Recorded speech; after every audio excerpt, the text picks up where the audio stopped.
नाज़रीन, आप देख रहे हैं मास्टर टीवी प्रोग्राम बातों बातों में आपको खुश आमदीद कहते हैं।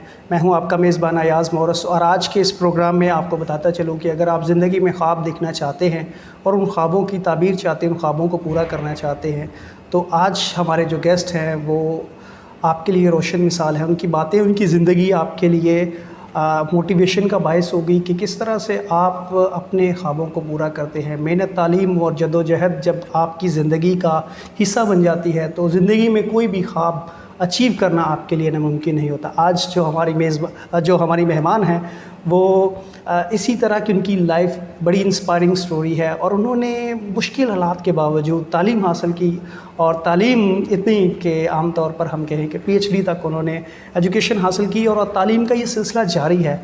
आज हमारे प्रोग्राम में डॉक्टर मारिया फ्लेचर मौजूद है जिनसे बातों बातों में हम उनकी ज़िंदगी की वो बातें पूछेंगे जिन्होंने उनको मुतासर किया और आपकी ज़िंदगी को भी बदल सकती हैं। Doctor, thank you so much हमें वक्त देने के लिए और हमसे बात करने के लिए। सबसे पहले तो आपका थैंक यू कि आपने जो है मुझे मौका दिया कि मैं यहाँ पे आऊँ और तमाम देखने वाले लोगों को बता सकूँ कि ऑल्दो मैंने कोई बहुत ज़्यादा मुझे नहीं लगता कि अभी भी, क्योंकि अभी भी बहुत सी चीज़ें अचीव करने वाली, लेकिन थैंक यू, आपने मेरे तारुफ में बहुत ज़्यादा कुछ बता दिया। बिल्कुल, मैं क्योंकि आपको काफ़ी अरसे से जानता हूँ और मेरी बड़ी ख्वाहिश थी कि हम अपने नाज़रीन के साथ आपकी स्टोरी शेयर करें और मैं चाहूँगा कि एक एजुकेशन से PhD का सफ़र और फिर आप तालीम के शोबे से वाबस्ता हैं, ये अचीवमेंट्स तो बहुत ज़्यादा है और ख़ास तौर पर एक ऐसे कम्युनिटीज़, ऐसे जो बैकग्राउंड से आना जहाँ ये ख्वाब और एक ख़ास तौर पर एक लड़की के लिए ये अचीव करना, ये बड़ा मुश्किल सफ़र था और मैं इससे वाकिफ़ हूँ। तो मैं चाहूँगा कि थोड़ा सा इस सफ़र की कहानी, ये दास्तान जो है वो हमारे आप लिसनर्स के साथ भी शेयर करें। वैसे तो ये काफ़ी लंबा सफ़र है जैसे कि अयाज़ ने बताया, लेकिन मैं कुछ बातें जो है शेयर करना चाहूँगी। लेकिन जब मैं आ रही थी तो मैं सोच रही थी कि मैं क्या क्या बताऊँगी, क्योंकि अब तो काफ़ी पुरानी बात हो गई। 2015 में मुझे PhD की डिग्री अवार्ड हुई, तो तकरीबन 5 साल हो गए। स्टार्ट करती हूँ अपने बचपन से। हम लोग 6 बहन भाई हैं, मैं चौथे नंबर पे हूँ, मुझसे बड़ी 3 बहनें हैं, मेरा एक ही भाई है मुझसे छोटा है।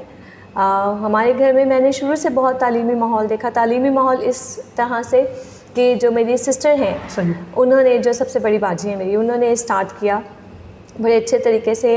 हम चारों बहनें पढ़ती थी Saint Francis Xavier High School में, जो कि कयूमाबाद में है। तो हमने वहीं से अपनी तालीम हासिल की। मेरी बाजी को वहाँ पे सब लोग बहुत अप्रिशिएट करते थे, क्योंकि जब बाजी ने 1990 में मैट्रिक किया तो वो उस स्कूल की सबसे पहले स्टूडेंट थी जिन्होंने 86% के साथ A+ ग्रेड लिया। और उस वक्त क्योंकि ये मिशनरी स्कूल है, तो उस वक्त जो फादर होते थे, फादर जॉर्डी मैलो वहाँ पे थे, तो उन्होंने बहुत एनकरेज किया उनको, बाजी को।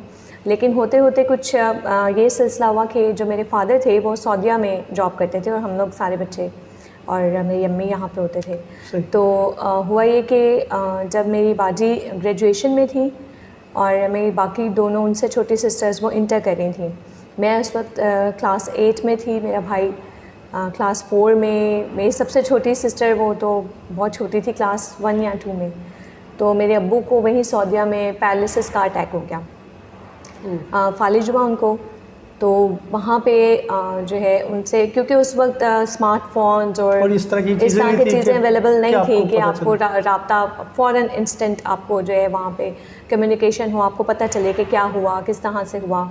तो हमें कुछ भी नहीं मालूम था। इनफैक्ट 7 साल तक हमें अपने अब्बू के बारे में कुछ इन्फॉर्मेशन नहीं थी कि वो कहाँ हैं, किस हाल में हैं, हमें कुछ भी मालूम नहीं था। फिर मेरे कज़न यहाँ से, उनकी खुदा का शुक्र है कि उनकी जॉब हुई सऊदीया में, वो वहाँ पे गए, उन्होंने वहाँ पे जाके उनको तलाश किया और फिर उन्होंने जो है वहाँ से उनको पाकिस्तान में भेजा। इस दौरान में क्योंकि जो एक तो हमारा सिस्टम कुछ इस तरह से है कि हमारे यहाँ कोई कम्युनिटी डेवलपमेंट इस तरह का कुछ है नहीं कि लोगों को या बच्चों को सपोर्ट किया जाए एजुकेशनली, या कोई इस तरह की फैमिली की हेल्प आउट हो। और सच्ची बात बताऊँ तो हमें पता भी नहीं था कि हमें हेल्प लेनी किससे चाहिए। सही। तो क्योंकि अक्सर मैंने लोगों को देखा है कि काफ़ी अच्छी कुछ चीज़ें हैं जो कि कुछ मूवमेंट्स हैं जो कि हेल्प आउट कर रही होती हैं अभी भी। तो उस वक्त हमें आइडिया भी नहीं था idea नहीं सही। कि इसलिए मैं बहुत ज़्यादा ब्लेम दूसरों को नहीं करूँगी कि हमारे लिए किसी ने कुछ नहीं किया। ऐसा कुछ नहीं था, क्योंकि मेरी अम्मी जो है वो उन्होंने कोई स्कूल की तालीम हासिल नहीं की है। तो लेकिन मेरी अम्मी का ये था कि चाहे हम आधी रोटी खा लें, बिलीव मी ऐसा ही था कि हमारे घर में खाने को चाहे कुछ भी ना हो, लेकिन बच्चों को जो है हमने एजुकेशन उनको पढ़ना है। क्योंकि मेरी अम्मी अपने बचपन का वाक़या बताती हैं कि जब वो गांव में थी गुजरांवाला में, तो वो कहती है मैं अपने भाई से छुप कर स्कूल जाया करती थी, और एक दिन उन्होंने बस देखा और गुस्सा किया, तो उसके बाद से मैंने पढ़ना छोड़ दिया। लेकिन तब से जब मेरी पहली बेटी पैदा हुई, तो मैंने तब से तहिया किया कि नहीं, मैं बच्चों को तालीम दूँगी। और अम्मी बताती हैं कि मैं जब यहाँ शादी होकर आई थी तो मुझे टाइम देखना भी नहीं आता था, पैसे गिनना नहीं आते थे कि ये सब चीज़ें क्या है, ख्वाब था कि बच्चों को अलग जो है ना किसी भी तरह से करके। और हुआ भी ऐसे, हम बड़ी अच्छी लाइफ गुजार रहे थे, क्योंकि सऊदीया में होना किसी भी वालिद का एक बड़ी अच्छी अच्छी ज़िंदगी गुजार रहे होंगे। तो अचानक से ये झटका लगना, हमें कुछ वहाँ पता नहीं उनकी सेविंग्स क्या हैं, किस तरह से हैं, और यहाँ पे भी मेरी अम्मी के पास जो कुछ भी था धीरे धीरे करके वो सब ख़त्म हुआ। तो मेरी बाजी ने जो है फिर उन्होंने अपनी तालीम BSc तक कंप्लीट की। हालांकि उनका बहुत ख्वाब था कि वो आगे पढ़ें, उनमें बहुत ज़्यादा डेडिकेशन थी, लेकिन बाजी ने कहा कि नहीं, मुझे जॉब स्टार्ट करनी चाहिए। उन्होंने सेंट फ्रांसिस ज़ेवियर स्कूल में ही टीचिंग स्टार्ट की, फिर उनको जो है एक और स्कूल में टीचिंग, तो वो 2 स्कूल्स में पढ़ाती थी, शाम में आके ट्यूशन देती थी, और रात को 10 साढ़े 10 बजे वो फ्री होती थी। फिर अगर एग्ज़ाम्स के दिन है तो ढेरों एग्ज़ाम्स की किताबें वो लेके चेक करना, ये वो। तो मेरी बाजी ने और मेरी अम्मी ने हमें बहुत सपोर्ट किया उस वक्त में। उस वक्त जब मैं इंटर में थी तो वैसे तो आइडिया नहीं था, क्योंकि इलाके के स्कूल में जाते थे तो पैदल जाना, तो हमें इतना भी आइडिया नहीं था कि अब, क्योंकि वैन तो मुश्किल था कि हम वैन की फीस अफोर्ड करें। तो मैंने अपनी अम्मी को खुद ही कहा कि नहीं, अब मैं ना बस से जाया करूँगी। तो थोड़ी अम्मी परेशान हुई, लेकिन उन्होंने कहा ठीक है। तो मुझे अच्छी तरह वो दिन याद है कि एक दिन जो है मेरे पास सिर्फ 3 रुपये थे बस के किराए के, और उस वक्त तो 3 रुपये स्टूडेंट किराया होता था। तो मेरे साथ मेरी 2 दोस्त और थी। अच्छा, वो बड़ी शरारती लड़की, अभी तक मेरी वो दोस्त है। तो जो है वो बड़ी शरारती सी लड़की है, मुझे नहीं पता था कि वो शरारत कर रही है। उसने कहा कि अपना अपना किराया सब दो, मैं कंडक्टर को किराया दे दूँगी जब वो आएगा। अब उसने जो है वो, उससे भी नहीं पता था, वरना वो ऐसी हरकत बिल्कुल ना करती। तो मैंने भी अपने 3 रुपये उसके हाथ में दिए। अब जैसे ही वो बंदा टिकट के लिए आया तो वो उसने मस्ती करने के लिए कहा कि नहीं, मैं तो, उसने सिर्फ अपनी टिकट दी और कहा कि मैं बाकियों का किराया नहीं दे रही। और मैं क्योंकि बड़ी इमोशनल सी बंदी हूँ, तो अचानक से मेरी आंखों में ना आंसू आ गए। तो वो वहीं परेशान हो गई कि मैं तो सिर्फ मजाक कर रही हूँ। तो लेकिन वो 3 रुपये, आखिरी 3 रुपये थे जो मेरी पॉकेट में थे। तो मतलब उस दिन भी, लेकिन मेरे अंदर एक, शुरू से मेरे अंदर एक ख्वाहिश थी कि मैं आगे बढ़ूँ। इसमें मेरे स्कूल के टीचर्स का बहुत हाथ है, क्योंकि मेरे टीचर्स, मेरे प्रिंसिपल जो है वो सर शमीम खुर्शीद, वो, फिर हमारे एक सर होते थे सर हारून जो है, उन्होंने एक ट्रिप अरेंज करवाया। तब मैं इंटर में थी।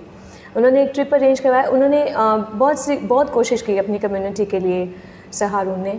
उन्होंने जो है बच्चों के लिए बुक्स के लिए भी इंतज़ाम की, और बड़ी उनकी खिदमत हैं। उन्होंने एक ट्रिप अरेंज कराया और बच्चों को कराची यूनिवर्सिटी का विज़िट करवाया।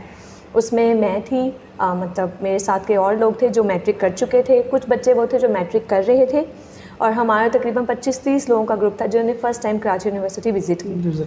और वो हम देख के हैरान रह गए, इतनी बड़ी जगह है। और क्योंकि हमारी तो एक ही स्कूल की बिल्डिंग थी, वरना तो एक होता है ना बड़ा स्कूल है, सेंट पैट्रिक्स है और सेंट पॉल्स है, तो वो भी बड़ी एजुकेशनल इंस्टीट्यूट को नहीं देखा था कि ऐसी भी जगह जहाँ बसें अंदर चल रही हैं। और हम आके बता रहे हैं भाई वहाँ तो इतनी बड़ी जगह है, वहाँ बसें अंदर चलती हैं। लेकिन वहाँ पे जो एक चीज़ मैंने पहली दफ़ा सुनी, वो लफ्ज़ था PhD। अच्छा। तो मैं जो है बड़ा हैरान हुई। वहाँ एक क्रिश्चियन बंदा था, डॉक्टर एल्फ्रेड इकबाल उनका नाम था, मुझे नहीं मालूम, उसके बाद मैंने उनसे कभी कोई कांटेक्ट नहीं हुआ। तो मैं बड़ा इंस्पायर हुई। उन्होंने बताया कि जो ये है PhD, ये डॉक्टर होते हैं। और वो अपनी गवाही शेयर कर रहे थे कि मैं MBBS में एडमिशन नहीं ले सका, तो मैं बड़ा अपसेट था। फिर मुझे पता चला कि नहीं, MBBS से बड़ी भी एक डिग्री होती है, वो भी डॉक्टर बनाती है।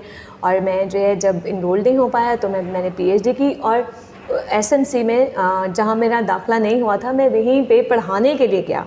तो मैं कहा वाह, ये भी कोई चीज़ होती है।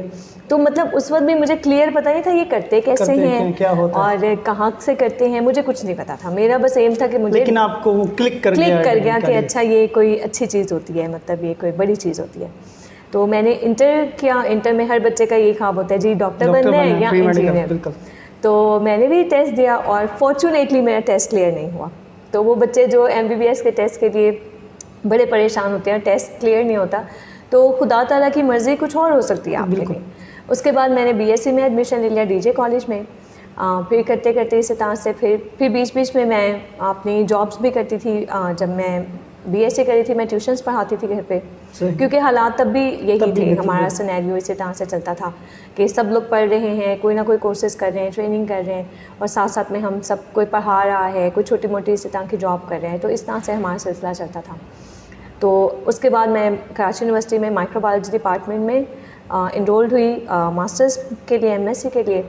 तो MSc के अखराजात के लिए मैंने क्या किया, मैं ट्यूशन में मसला ये होता था कि आपको कभी कोई फीस दे रहा है, कभी नहीं, 5 को कभी 10 को कभी तो नहीं। मुश्किल था। तो मैंने सोचा कि इसकी जगह ना कुछ और होना चाहिए। अब क्योंकि 4 बजे हमारा ऑफ होता था साइंस वालों का, तो 4:30-5 बजे मैं फ्री होती हूँ। मैं इस टाइम पे कौन सी नौकरी होगी, क्योंकि मेरा कोई बड़ा भाई या कुछ ऐसा सिलसिला नहीं था जो कि मुझे जॉब के प्लेस पे छोड़े ले। ये मैं आपको बात बता रही हूँ तकरीबन 2004 की। तो जब वो पैसे मिलते थे मैं अफोर्ड नहीं कर सकती थी कि मैं रिक्शा से अपने घर जाऊँ। मैं डिफेंस व्यू में पढ़ाती थी और मैं कयूमाबाद में रहती हूँ, और कयूमाबाद में भी गली नंबर 30 में, और वो कयूमाबाद स्टार्ट होता है पहली गली, दूसरी गली, तीसरी गली। तो आप सोचें कि 1 से लेकर के 30 में मुझे जाना है पैदल। और KPT का जो फ्लाईओवर है इम्तियाज़ से भी पहले डिफेंस व्यू, तो डिफेंस व्यू से मैं वहाँ पैदल जाया करती थी रात को 8 बजे पढ़ाने के बाद, और फिर वहाँ जाके अपने असाइनमेंट्स कंप्लीट करना। तो ऐसे मैंने मास्टर्स कंप्लीट किया। फिर उसके बाद मैंने SAUT में जॉब स्टार्ट की। SAUT के बाद मैंने स्टार्ट किया अपना आगा खान में जॉब। जब मैं आगा खान आई तो तब मुझे पता चला कि PhD कैसे करते हैं। SAUT में थोड़ा बहुत आइडिया हुआ। मैंने यहाँ पे अच्छी बात ये थी, खुदावन ने मेरा बहुत साथ दिया, मुझे अच्छे दोस्त मिले जिनके रिसोर्सेज थे। तो मैं आगा खान में मेरी जॉब हुई, बड़ी अच्छी लैब में, रिसर्च में। उस वक्त मैंने जॉब स्टार्ट किया एज ए रिसर्च एसोसिएट। तो वहाँ से स्टार्ट किया मैंने, और वहाँ मुझे पता चला कि PhD किस तरह से करते हैं। आपको कराची यूनिवर्सिटी में इनरोल्ड होना है, ये प्रोसीजर है, सारा टेस्ट क्लियर करते हैं। उसमें भी बहुत सारी चीज़ें हुई। मतलब मेरी पूरी ज़िंदगी मैं कहती हूँ मौजज़ात से भरी हुई ज़िंदगी है। बहुत सारी चीज़ें, हमने टेस्ट दिया, टेस्ट क्लियर हो गया, लेकिन नाम नहीं आया लिस्ट में जब MS के एडमिशन हुए।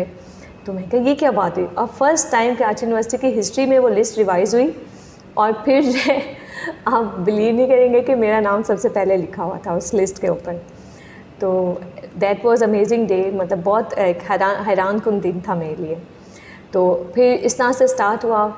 फिर MS कंप्लीट किया। MS कंप्लीट करते हुए फिर मुझे स्कॉलरशिप मिली। स्कॉलरशिप पे मैं कैम्ब्रिज गई, वहाँ पे मैंने 6 महीने गुजारे, और फिर वापस आके मैंने अपनी PhD कंप्लीट की। मैं कैम्ब्रिज गई 2010 में, 2011 में आई, और फिर उसके बाद 3 साल में कंप्लीट करके अपने थीसिस के साथ तो 2015 में मुझे डिग्री अवार्ड हुई। और फिर इसी तरह से अपने जॉब्स और ये सारी चीज़ें कंटिन्यू की। बहुत ज़बरदस्त स्टोरी है आपकी, और बहुत सारी मसाइल भी थे और बहुत सारी चैलेंजेस भी आपको आए, लेकिन आपने जो अच्छी चीज़ ये है कि जो ये मैसेज है उन लोगों के लिए जो अक्सर ज़िंदगी में एक दफ़ा कोशिश करते हैं और फिर जब उनकी डिज़ायर्ड रिज़ल्ट नहीं मिलता तो वो एफर्ट करना छोड़ देते हैं, लेकिन आपने इस सारी जो है वो कहानी में कहीं पे भी आप रुके नहीं हैं, ये बहुत बड़ी बात है। तो यहाँ हम ब्रेक लेंगे, ब्रेक के बाद वापस आएंगे तो पूछेंगे आपसे कि क्या वजह है कि हमारे ये जो नौजवान हैं वो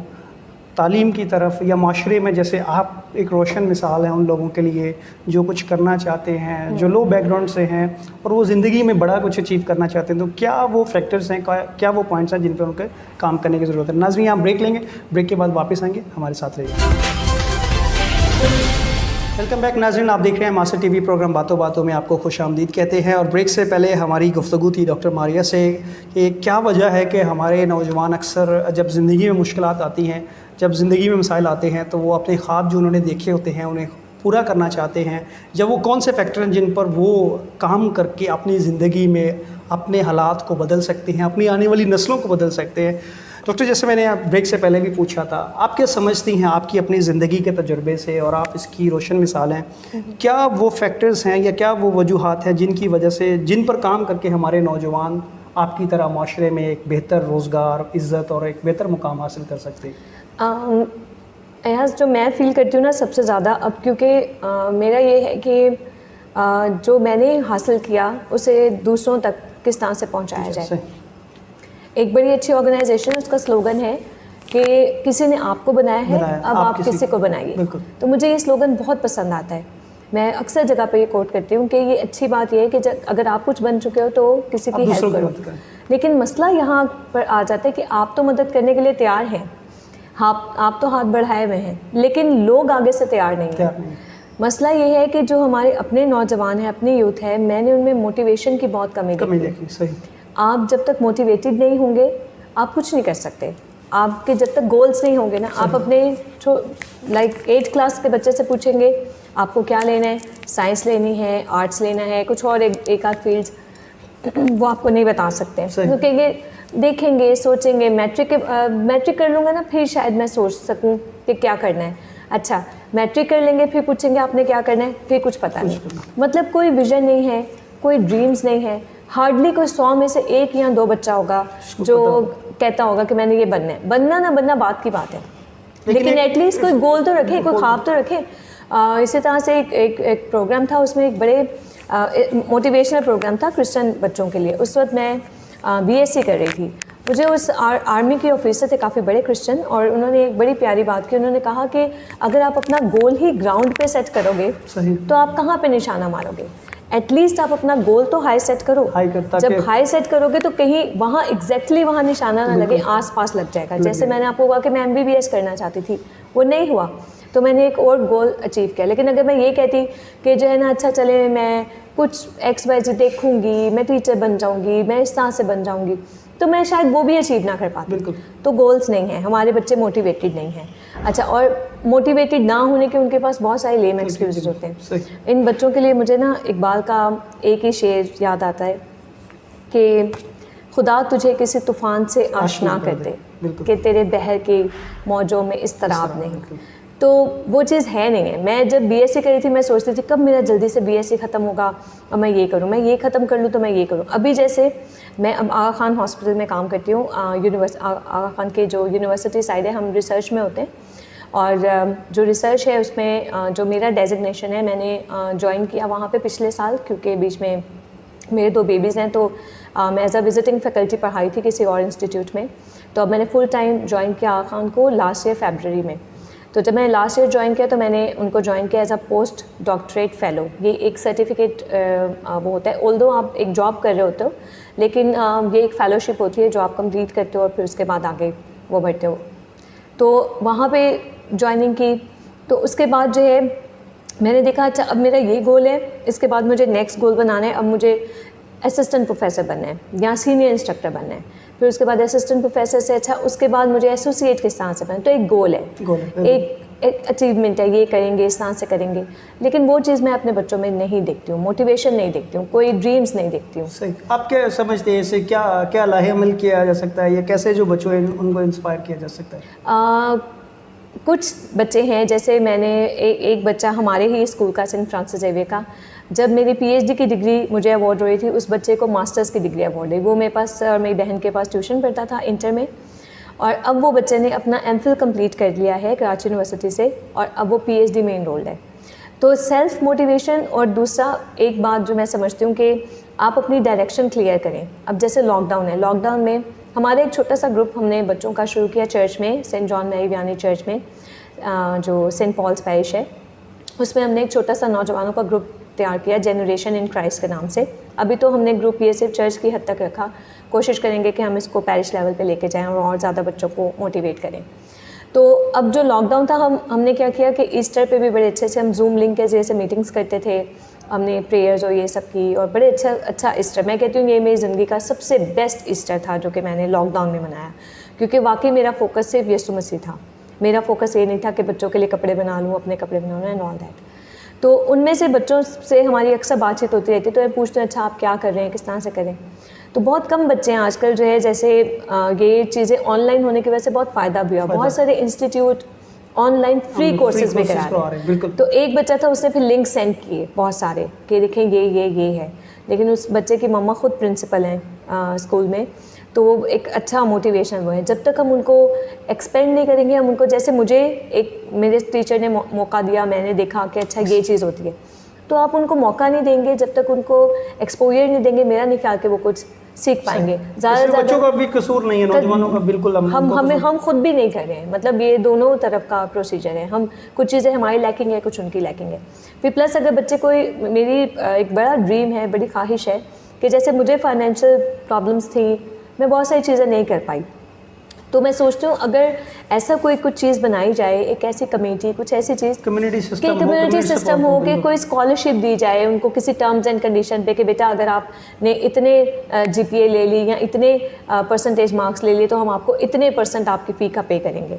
तो एक मोटिवेशन होती है। जैसे और बहुत सी कम्युनिटीज़ हैं हमारे यहाँ, माइनॉरिटीज़ में बहुत अच्छी अच्छी कम्युनिटीज़ हैं जो अपने बच्चों को इस तरह से सपोर्ट करती हैं। तो कम्युनिटी लेवल पे हमें काम करने की बहुत नीड है। हमने एक छोटा सा स्टार्ट किया, जनरेशन इन क्राइस्ट, फिर उसमें हमने लॉकडाउन में बहुत लोगों की हेल्प की।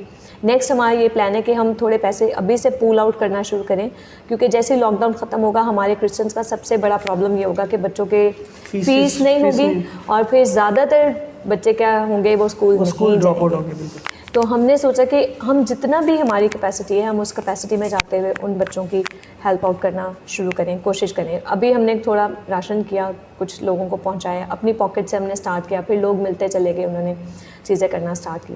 तो कहने का मकसद ये है कि अभी हमारे पास कोई कम्युनिटी सिस्टम है नहीं है कि लोग क्या कर रहे हैं, कितने पढ़े लिखे लोग हैं, हम कहाँ उनको यूटिलाइज़ कर सकते हैं। और ऑलरेडी जो लोग काम कर, मतलब कुछ किसी ना किसी लेवल पे पहुंच चुके हैं, वो भी मदद करना चाहते हैं, लेकिन कोई नेटवर्क नहीं है, कोई प्लेटफॉर्म नहीं है। कोई प्लेटफॉर्म बनाता भी है तो वो इंतशार का सबब हो जाता है। कोई कहते हैं कि लेफ्ट में जाना चाहिए, कोई कहते हैं राइट में जाना चाहिए, कोई कहते हैं स्ट्रेट जाना चाहिए, कोई कहते हैं नहीं यहाँ जाना चाहिए। तो वो एक इंतशार का बायस होकर अक्सर ग्रुप्स जो है नाकाम हो जाते हैं।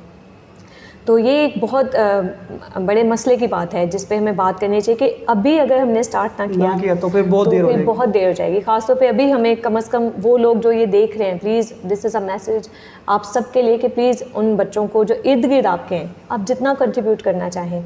मैं बल्कि जो है डिस्कस करी थी अपने ग्रुप में कि मेरे हस्बैंड ने, उनको किसी ने एजुकेशनली अडॉप्ट किया जब वो अपने स्कूल में थे, तो उसकी फ़ीस जो है वहाँ से आती थी।